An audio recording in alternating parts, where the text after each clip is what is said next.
मनाचा वेध घेणारे news channel star city one.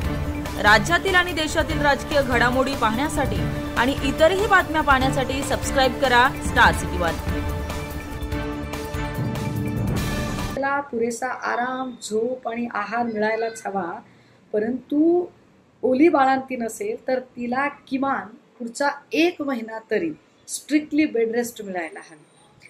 तशी तजवीज आपल्याकडे ती गर्भवती किंवा प्रसूत होणारी बाळंतीण सासरी असेल किंवा माहेरी असेल तशी केली जाते।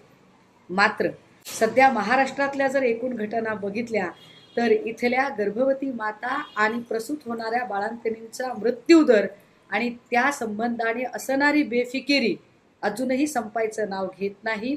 दीनानाथ मंगेशकर रुग्णालयातली घटना ताजी असतानाच पंढरपूर माड्यामध्ये ज्या पद्धतीने एका माय माऊलीला ती ओली बाळंतीण असताना तिला सरकारी दवाखान्यामध्येच साफसफाई आणि स्वच्छतेची कामे सांगितली, हे धक्कादायक आणि तितकंच संतापजनक आहे।